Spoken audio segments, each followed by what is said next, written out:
तो सफाई भी आ गई है मंत्री साहब की, लेकिन बीजेपी और कांग्रेस में इसे लेकर अब बहुत ही ज्यादा हमलावर एक दूसरे पर हो गए हैं, तेवर बड़े करे हैं। कांग्रेस ने इस पूरे मामले को लेकर बीजेपी को जमकर घेरा है और उधर बीजेपी ने बचाव की कोशिश की है। सारे बयान एक साथ सुनिए। इस देश की अस्मिता पे प्रहार है, उन पर देशद्रोह का केस दर्ज होना चाहिए और उनका इस्तीफा इसी वक्त लेना चाहिए, बर्खास्त करना चाहिए। कांग्रेस पार्टी अपना विपक्ष का दायित्व निभाएगी। जब से नरेंद्र मोदी जी देश में प्रधानमंत्री बने हैं, उन्होंने इस प्रकार का जहर घोल दिया है लोगों के दिमाग में, जिसके कारण भाजपा के नेताओं में होड़ लग जाती है।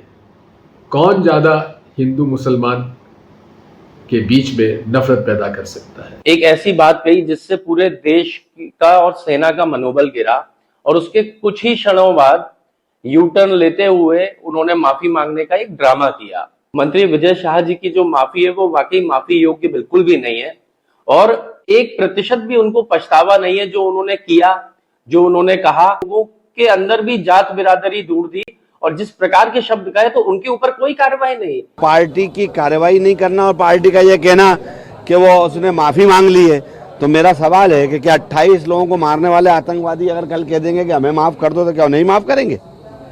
ये बीजेपी जवाब दे। मंत्री जी ने जो कुछ बोला है वो दुर्भाग्यपूर्ण है। मैं समझता हूँ इसकी आवश्यकता नहीं थी और जब देश के लिए कोई लड़ता है तो जाति धर्म से ऊंचा होता है। और देश की बेटी है, मध्य प्रदेश की बेटी है और सेना में जाने वाला प्रत्येक वीर हमारा अपना है। वो केवल मध्य प्रदेश की किसी एक परिवार की मात्र बेटी नहीं है, वो देश की बेटी है। कुछ भी अगर किसी ने इस प्रकार की बात करने का प्रयास किया है तो उन्हें कड़ा संदेश भी मिला है और ऐसे किसी भी कोई भी कुछ इस प्रकार की बात करता है तो भारतीय जनता पार्टी है। भारतीय जनता पार्टी की अपनी पद्धति है, हमारा अनुशासन है। हम किसी को इस प्रकार से न कोई अनुमति देते हैं, न इस प्रकार की चीजों को करने के लिए अगर कोई करने का प्रयास करता है तो कड़ी चेतावनी है। और अब देखते हैं आज के हमारे सवाल क्या है। सवाल लेकर आ रहे हैं आपके सामने। हमारे सवाल ये रहे, विजय शाह ने किया देश की बेटी का अपमान, तब एफआईआर जब कोर्ट ने लिया संज्ञान, कोर्ट ने कहा एफआईआर कीजिए, अभी तक खबर आई नहीं है हमारे पास। ऑपरेशन सिंदूर में कर्नल सोफिया ने राष्ट्र धर्म निभाया, मंत्री ने उन्हें आतंकियों की बहन क्यों बताया? कांग्रेस की मंत्री को हटाने की मांग, बीजेपी बोली कर्नल सोफिया का करते हैं सम्मान। कर्नल सोफिया पर बेतुके बयान पर एक्शन क्यों नहीं हुआ? कब होगा मंत्री विजय शाह का इस्तीफा? सीधा सवाल पूछ रहे हैं, कोई लाग लपेट नहीं। देश की सेना के सम्मान की बात है, देश की एकजुटता की बात है, कहीं कोई हम इसमें गुरेज नहीं करेंगे। सारे सवाल पूछेंगे, डंके की चोट पर पूछेंगे। मेरे साथ कुछ खास लोग जुड़ेंगे, खास मेहमान मेरे साथ बीजेपी से वरिष्ठ नेता प्रवक्ता योगेश गुप्ता जी जुड़ रहे हैं, बहुत स्वागत करूंगा उनका। कांग्रेस से वरिष्ठ नेत्री प्रवक्ता नूरी खान हमारे साथ जुड़ रही हैं। नूरी जी, आपका भी बहुत स्वागत है। वरिष्ठ पत्रकार के तौर पर दिनेश गुप्ता जी हमारे साथ जुड़ रहे हैं, दिनेश गुप्ता जी का बहुत स्वागत करता हूं। और सुप्रीम कोर्ट के वरिष्ठ अधिवक्ता, जाने माने संविधानविद और बहुत फेमस हमारे कानूनविद संजय चड्ढा जी हमारे साथ एक बार फिर जुड़ रहे हैं। संजय जी का भी बहुत स्वागत करता हूं। सबसे पहले इस पूरे मामले को लेकर के मैं नूरी खान जी आपके पास आता हूं। नूरी जी, मुझे जरा यह बताइए, इस पूरे मामले में हाई कोर्ट तक सेंसिटिव इस पूरे मामले को मानता है, बाकायदा लिख करके ऑर्डर स्वतः संज्ञान लेकर सो मोटो लिख करके भेजा जाता है कि आज शाम तक एफआईआर दर्ज कर लीजिए, और अभी तक इसकी पुष्टि नहीं हो पाई है कि उन पर एफआईआर हुई है या नहीं हुई है। एफआईआर नहीं हो रही है, आप लोग तो इस्तीफे की बात कर रहे हैं, वो तो बहुत दूर की बात है। देखिए, सबसे पहले तो मैं हाई कोर्ट का जो आदेश है उसके लिए बहुत बहुत धन्यवाद देती हूँ। और हाई कोर्ट ने कहा है कि धारा 151, 196, 197 के तहत मामला दर्ज किया जाए, लेकिन अब तक कोई एफआईआर नहीं हुई है। लेकिन अभी मैंने आपके ही चैनल पर सुना कि वीडी शर्मा से लेकर सारे भाजपा के नेता कह रहे हैं कि ये जो बयान है ये गलत है और ऐसा नहीं होना चाहिए, चेतावनी दे रहे हैं। अगर विजय शाह के बयान से भारतीय जनता पार्टी असहमत है तो उन्हें सबसे पहले बर्खास्त करें, उन पर एफआईआर दर्ज करवाने का काम करें। ये जो पूरा मामला है ये देशद्रोह का मामला है, ये ऑपरेशन सिंदूर का अपमान है, देश की जो बेटियां विधवा हुई थी उनका अपमान है, ये धर्म और जाति के बीच में हमारे देश की सेना का अपमान है। तो विजय शाह का जो बयान है वो यू टर्न लेकर माफी मांग लेते हैं, पर ये बयान माफी के योग्य नहीं है। मैं मुख्यमंत्री मोहन यादव जी से पूछना चाहती हूं कि क्या आप विजय शाह के बयान से सहमत हैं? अगर उन्होंने देश की सेना का और कर्नल सोफिया कुरैशी का अपमान किया है तो अब तक उन्हें मंत्री पद से क्यों बर्खास्त नहीं किया गया? ये बड़ी विडंबना की बात है कि हमारे देश की वीर बेटी जो कि आतंकवाद के 9 ठिकानों को नस्ते नाबूद करने में अपनी भूमिका अदा करती है, उस बेटी को आतंकवाद की बहन कहते हैं। ये कहते हैं कि हमने उन्हीं की समाज की बेटी को भेजकर, मैं उन शब्दों का उपयोग नहीं करना चाहूंगी जो कि विजय शाह ने किए हैं, लेकिन विजय शाह अगर बर्खास्त नहीं किए जाते हैं तो मैं स्वयं ये कहती हूं कि मैं खुद आमरण अनशन पर बैठूंगी।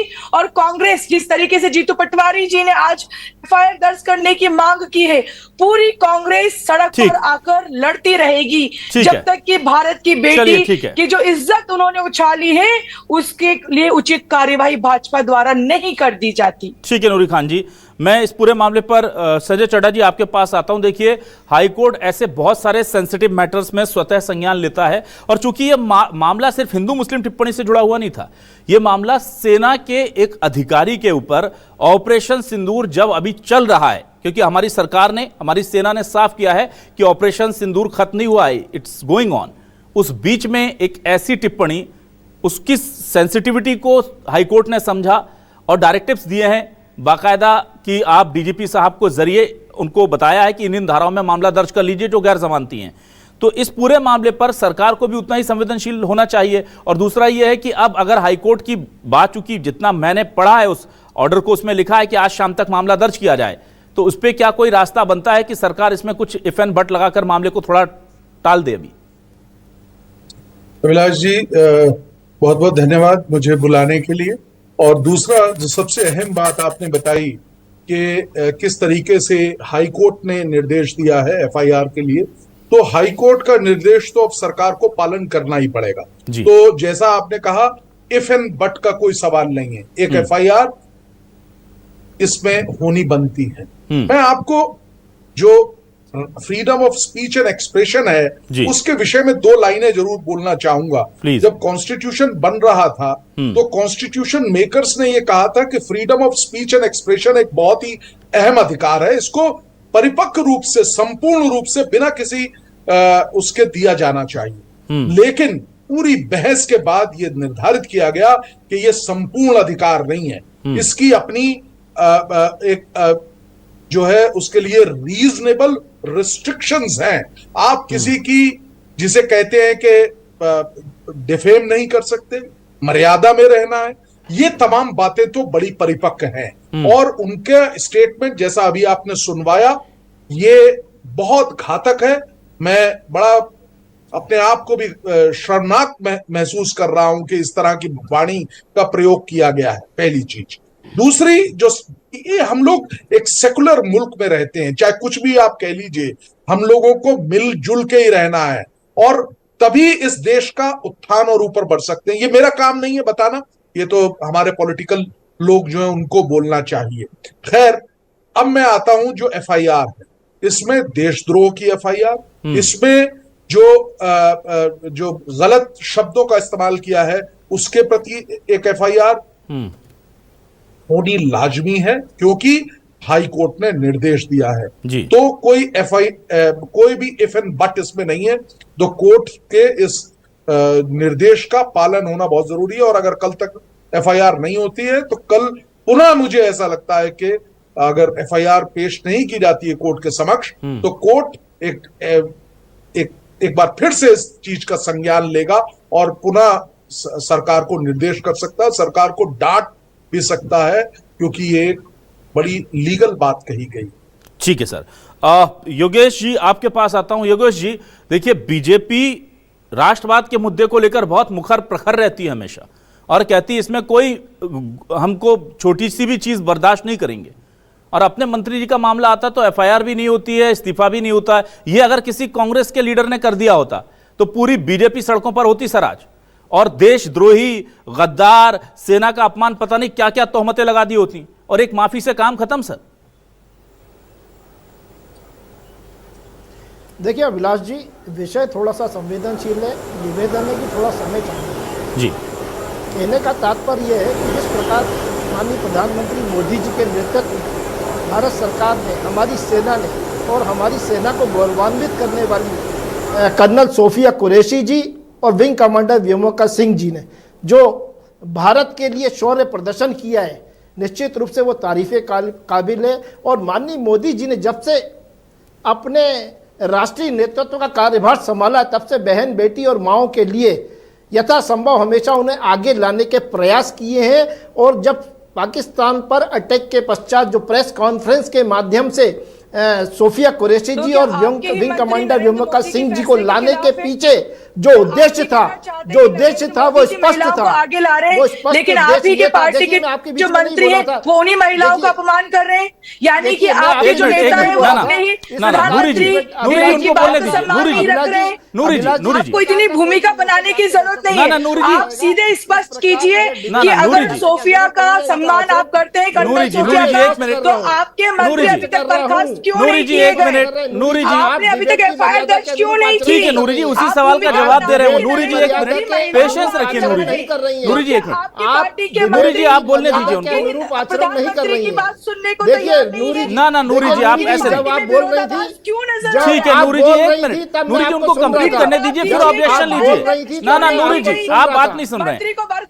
ना नूरी जी एक मिनट, नूरी जी उनको उनकी बात पूरी करने दीजिए, फिर ऑब्जेक्शन लीजिएगा प्लीज। योगेश जी बोलिए। ये डिबेट की मर्यादा के अनुरूप इनका आचरण नहीं है। अभिलाष जी, हाँ बोलिए। योगेश जी बोलिए। आपका संरक्षण चाहूंगा। मैं बिल्कुल। जब नूरी जी बोल रही थी तो मैं इनको सुन रहा था, जब इनका समय आए तब बोलिए। ना नूरी जी प्लीज उनकी बात पूरी कंप्लीट करने दीजिए। हाँ बोलिए योगेश जी बोलिए। बताइए ना कि उन पर ना नूरी जी वो बता रहे हैं, पर आपके हिसाब से नहीं बताएंगे ना कि पहले ये बोलिए पहले वो बोलिए। ना नूरी जी ना आप डिक्टेट कर सकते हैं मेरे किसी गेस्ट को, ना मैं डिक्टेट कर सकता हूँ।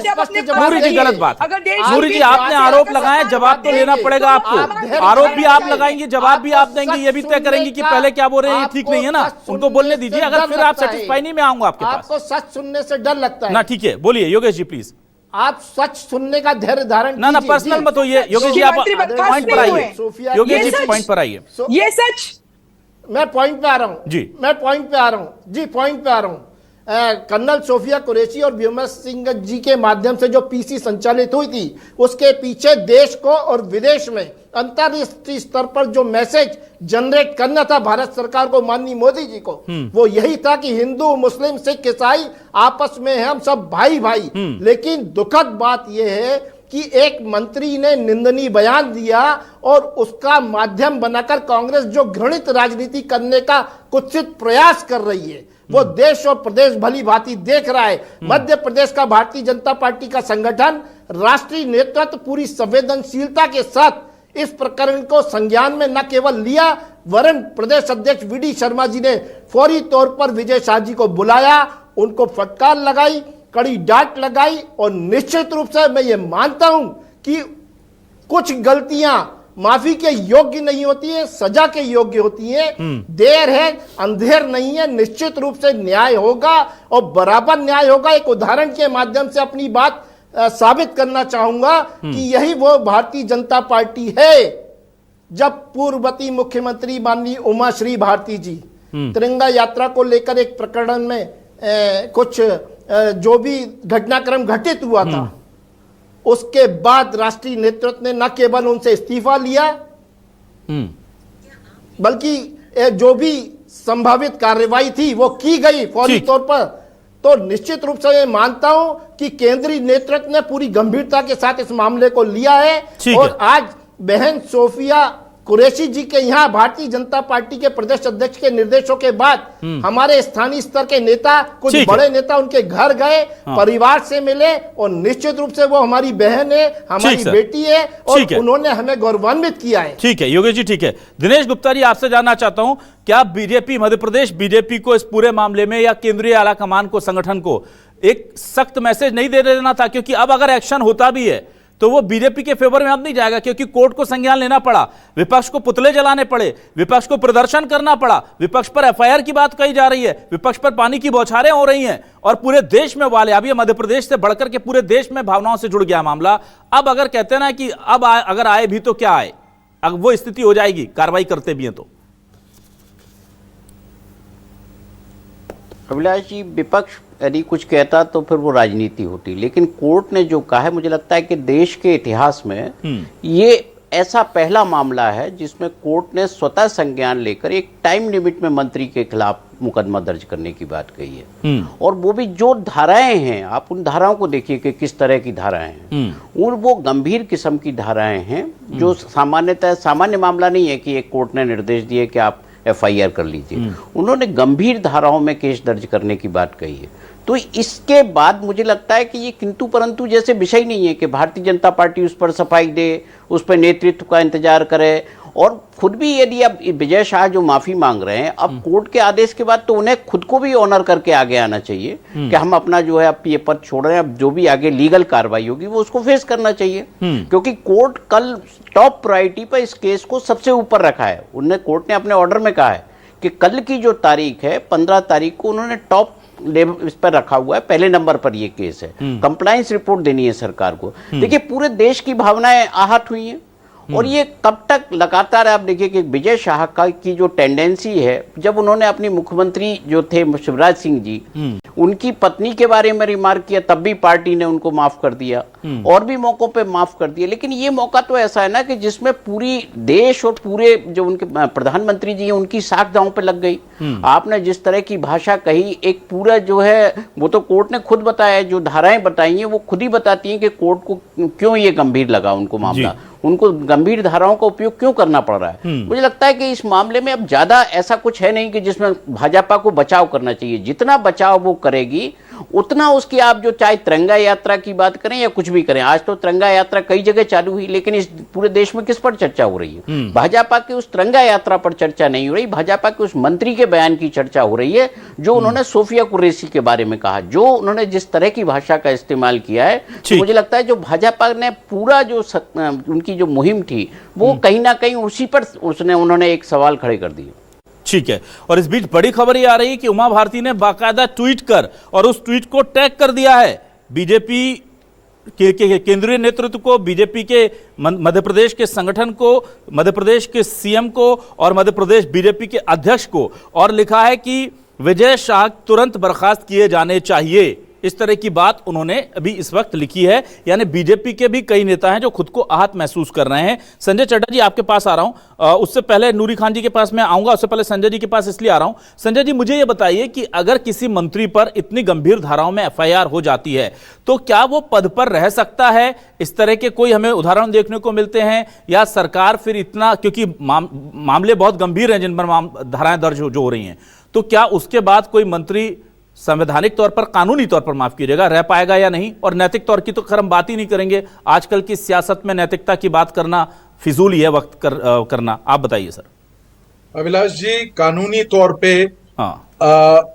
मुझे ऐसा लगता है, जो कानून लगता का मतलब जो कानून की व्यवस्था है वो मात्र एफआईआर में आप किसी मंत्री को हमने व्यवस्था ये है कि वो रिजाइन नहीं करेंगे जी, लेकिन नैतिकता का आधार पे हमने कई ऐसे इंसिडेंसेस देखे हैं। और भारतीय जनता पार्टी में मुझे याद है जब कितने सारे उदाहरण हैं आडवाणी जी के समय के, जब वो उस फाइल में आए थे, तो वो लोग तो ये अपनाते रहे। लेकिन हमने पिछले कुछ वर्षों में देखा है कि लोग रिजाइन नहीं करते। तो संभवतः मेरा हिसाब से लीगली स्पीकिंग तो उनको रिजाइन का कोई मैंडेटरी प्रोविजन नहीं है, नंबर 1। नंबर 2, जब मात्र एफआईआर में वो रिजाइन नहीं करेंगे, और लेकिन नैतिक आधार पे उनको रिजाइन करना चाहिए, ये उनका अपना मामला है। क्या उनकी नैतिकता कहती है ये उस पर निर्भर करता है।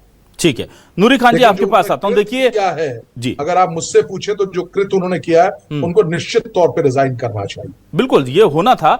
नूरी खान जी आपके पास आता हूं। नूरी जी देखिए, बहुत सारे मुद्दे ऐसे होते हैं जिसमें पॉलिटिकल माइलेज लेने के लिए बीजेपी और कांग्रेस एक दूसरे पर आरोप लगाते हैं, और हम लोग समझते हैं क्योंकि आप राजनीतिक दल हैं, राजनीति नहीं करेंगे तो आप क्या करेंगे? समाज सेवा जो है उसमें उसको करने के लिए भी जनता का मैंडेट अपने पास लाने के लिए भी राजनीति करनी पड़ती है। पर यहां पर सवाल राजनीति या पॉलिटिकल माइलेज का नहीं है। जो युद्ध के वक्त हम देख रहे थे कि जो पहलगांव के वक्त हमला हुआ था, उस वक्त देश जो था बड़ा आहत था, और वहां पर जो आतंकवादियों ने कोशिश की थी हिंदू मुस्लिमों के बीच में खाई को खोदने की, बड़ा करने की, उसमें ऐसा लग रहा था कि वो काफी हद तक कामयाब रहे क्योंकि लोग बड़े आहत थे। फिर हमारी सेना जब पराक्रम दिखाती है, शौर्य दिखाती है, एक बहुत अच्छी मैसेजिंग कन्वे करने के लिए हमारी आर्मी ने कर्नल सोफिया और ब्योमिका सिंह को प्रेस कॉन्फ्रेंस के लिए बुलाया। उसके बाद हमें लगा कि नहीं यार, सारे लोग ऐसे नहीं, और देश एकजुटता की डोर में बनता है, और ऐसा लगता है उस डोर पर सीधे तौर पर चाकू चलाने का काम विजय शाह जी ने कर दिया। उस पूरी मेहनत पर जो केंद्र सरकार ने की थी, इतनी अच्छी मैसेजिंग की, एक झटके में कुठाराघात कर दिया। ऐसे में देश हित की बात आती है तो क्या कांग्रेस जो है कहां तक इस पूरे मैटर को ले जाएगी? अब चूंकि हाईकोर्ट ने संज्ञान ले लिया है तो जाहिर सी बात है एफआईआर तो हो जाएगी, पर बर्खास्तगी की मांग किस हद तक लड़ाई लड़ेंगे आप? देखिए, सबसे पहले तो मैं स्पष्ट कर देना चाहूंगी कि ये राजनीतिक मामला नहीं है जहां पर कांग्रेस या भाजपा में कोई होड़ लगी हो। ये देश की सुरक्षा का मामला है। ये देश में हमारे नागरिकों ने जो अपनी शहादत दी है, ये उसका मामला है। इसलिए विपक्ष के रूप में राहुल गांधी जी ने साफ कह दिया था कि सरकार जो भी कदम उठाएगी हम उसमें साथ हैं। खुद हमारे यहाँ भाजपा के प्रवक्ता साथी ने ये स्पष्ट किया कि नरेंद्र मोदी जी इस देश को एक मैसेज देना चाहते थे। कर्नल सोफिया के रूप में योगेश जी, अभी आप नाराज हो रहे थे, नूरी जी बोल रही थी, तो योगेश जी अभी आप नाराज हो रहे थे जब योगेश जी अंदर तक घुसकर मारा है। योगेश जी उस पर तो कोई सवाल नहीं उठा रहा ना, योगेश जी उस पर तो कोई सवाल उठा ही नहीं रहा है। आप जो बातें कह रहे हैं वो तो योगेश जी अभी आप कह रहे थे कि बीच में नहीं बोल रहे हैं, डिस्ट्रॉय कर देते हैं, तोड़ देते हैं। यानी कि इनके ही पार्टी के मंत्री जब नरेंद्र मोदी जी के दिए हुए मैसेज को तोड़ देते हैं, लेकिन इनकी पार्टी उन पर कोई कार्रवाई नहीं कर पाती, बर्खास्त नहीं किए जाते। इनकी ही सरकार है। योगेश जी अभी आप ऑब्जेक्शन ले रहे थे, एक मिनट नूरी जी आप रुकिए, नूरी जी एक मिनट रुकिए। योगेश जी अभी तो आप ऑब्जेक्शन ले रहे थे कि बीच में बोल रही है वो, और अब आप वही कर रहे हैं, तो थोड़ा एक मिनट रुक जाइए, उनकी बात पूरी हो जाए फिर आपके पास आ रहा हूं सर। हाँ नूरी जी कंटिन्यू प्लीज। देखिए, योगेश जी ने यहाँ पर कहा कि नरेंद्र मोदी जी ने कर्नल सूफिया कुरैशी को आगे रखकर पूरे देश में नारी शक्ति और नारी शौर्य का एक मैसेज जाति और धर्म से ऊपर उठकर विश्व को दिया है। अब दूसरी तरफ जब इनके ही मंत्री उस मैसेज को तोड़ते हैं तो इनकी ही सरकार उसी मंत्री पर कार्यवाही करने में क्यों पीछे हट जाती है? हाईकोर्ट को आगे आकर आदेश देना पड़ता है। हाईकोर्ट के आदेश की अवमानना हो रही है। शाम को उन पर एफआईआर दर्ज होनी थी। रही कांग्रेस की बात, तो माफी योग्य बयान नहीं है, ये देशद्रोह का मामला है। कोर्ट ने एफआईआर दर्ज करने के लिए कहा है, लेकिन जब तक मंत्री को बर्खास्त नहीं किया जाएगा कांग्रेस आंदोलन करती रहेगी, पीछे नहीं हटेगी, क्योंकि देश की सुरक्षा का, देश के स्वाभिमान का, देश के नारी शौर्य का और देश में जो आतंकवाद को मिटाने की जो कमर कसी है 140 करोड़ जनता ने, उनकी भावना का मामला है। हम पीछे नहीं हट सकते। ठीक है योगेश जी, अब आपसे मैं जानना चाहूंगा, आप मुझे ये बताइए सर, पूरा देश आंदोलित है, ठीक है, कांग्रेस मांग कर रही, पर ऐसा नहीं ना कि कांग्रेस अगर कोई मांग कर रही तो गलती होगी। भाई गलती तो बीजेपी के किसी आदमी से भी हो सकती है, और वो हो गई है, तो अब आप इंतजार किस चीज का कर रहे हैं? कोर्ट बोले कि मंत्री जी को हटा दीजिए, तब आप हटाएंगे और फिर कहेंगे कि हमें राष्ट्रभक्त कहो, फिर कहेंगे हम देश का सबसे ज्यादा सेना का सम्मान हम करते हैं, फिर आप कहेंगे कि देखिए हमसे ज्यादा तो कोई संवेदनशील है ही नहीं इस तरह के मामलों को लेकर। तो फिर आप जो कहते हैं और आप जो करते हैं उसमें ये खाई नहीं दिखनी चाहिए ना सर? बीजेपी अनुशासित पार्टी मानी जाती है, इसमें तो तुरंत एक्शन होना था। कहां देर हो रही है, कहां कंफ्यूजन है? विजय शाह जी ने गलत किया ये सब कह रहे हैं ऊपर से नीचे तक, फिर उन पर कार्रवाई करने में परेशानी क्या है सर, ये बताइए। नहीं अभिलाष जी, कोई कार्रवाई करने में परेशानी नहीं है। संवेदनशील मुद्दा है। राष्ट्रीय नेतृत्व ने पूरी संवेदनशीलता के साथ इस मुद्दे को लिया है और प्रदेश अध्यक्ष माननीय वीडी शर्मा जी ने भी कड़ी फटकार लगाई। और जैसा कि हाई कोर्ट ने धारा 152C, 196, 197 के तहत 4 घंटे के अंदर मुकदमा दर्ज करने की बात कही है, तो निश्चित रूप से कानून सम्मत कार्रवाई भी होगी और संगठन की तरफ से जो आप मीडिया अपेक्षित कर रही है, निश्चित रूप से वो संदेश भी मध्य प्रदेश की जनता और देश की जनता के समक्ष राष्ट्रीय नेतृत्व द्वारा जरूर जाएगा। थोड़ा सा धैर्य धारण कीजिए, निश्चित रूप से वो सब होगा, क्योंकि भारतीय जनता पार्टी एक कैडर बेस अनुशासन वाली पार्टी है और अनुशासनहीनता बर्दाश्त नहीं की जाती। ठीक है, योगेश जी, मैं आता हूं अब दिनेश गुप्ता जी के पास। दिनेश जी, आपसे यह जानना चाहूंगा, इस पूरे मैटर में क्या बीजेपी की जो एक इमेज है, जो बार बार कांग्रेस कह रही है कि हर चीज में हिंदू मुस्लिम करना है, हर चीज में हिंदू करना है, उन आरोपों को और बल मिला है और बीजेपी की इमेज में डेंट जो है वो पहुंच गया है, बड़ा डेंट पहुंच गया है। ये मुद्दा भले ही विजय शाह जी को ही हटा भी दें तो आने वाले कई दिनों तक इस तरह के डिबेट में हवाले दिए जाएंगे इस बयान के। इस तरह के जब भी बातें होंगी तो फिर विजय शाह जी को याद किया जाएगा और बीजेपी को उलाहना पड़ती रहेगी। अब बिल्कुल, देखिए, ये तो अब ये हो गया है कि हमेशा जो भाजपा के नेता हैं जिन पर बहुत सारे सवालात विपक्ष उठाता रहता है, इस तरह के मौके पे जब बयान आते हैं तो ये बयान तो ऐसा है कि जिसको कभी भुलाया नहीं जा सकता। इस बयान के आधार पर जो भारतीय जनता पार्टी को, मैंने कहा ना कि तिरंगा यात्रा शुरू हो रही थी, उसकी वजह इस पर चर्चा होने लगी और उसके बाद हाईकोर्ट खुद संज्ञान लेके बताता है कि ये किस तरह का कृत्य है। संविधान के अनुसार जो आप शपथ लेते हैं उसमें तो एकता और अखंडता को आपको अक्षुण्ण रखना है, लेकिन आपका कोर्ट कह रहा है कि भाई कि ये हाईकोर्ट कह रहा है कि आपकी जो कृत्य है वो इन धाराओं में एकता अखंडता को अक्षुण्ण नहीं रख पा रहा है, इसलिए एफआईआर दर्ज किया जाए। तो ये अपने आप में, इसमें मुझे लगता है कि विचार का विषय नहीं है। भारतीय जनता पार्टी जितना देर करेगी, जितना बचाने की कोशिश करेगी, तो उसकी कहीं ना कहीं उससे जो नुकसान है वो बढ़ता जाएगा। ठीक है, मैं फाइनल कमेंट जल्दी से संजय चड्ढा जी आपसे लेता हूं। संजय चड्ढा जी, मैं ये जानना चाहूंगा, इस तरह के मामलों में अगर मान लीजिए आप कह रहे हैं कि भाई एफआईआर कोर्ट कह सकता है, लेकिन पद पर रहना नहीं रहना वो तो विधायिका के पास पूरा राइट है और वो तय करेंगे, लेकिन इस तरह के मामलों में क्या हम कोर्ट के पास जा करके न्याय मांग सकते हैं कि ऐसे लोग जिन पर इस तरह के मामले दर्ज हैं उनको इतनी बड़ी और महत्वपूर्ण पोजीशन पर रहने का हक नहीं है? क्या कोई अगर प्ली जाती है, कोई एप्लीकेशन वहां जाती है तो कोर्ट उसे एंटरटेन करेगा, कोर्ट उसे ग्राह्य करेगा क्या सर?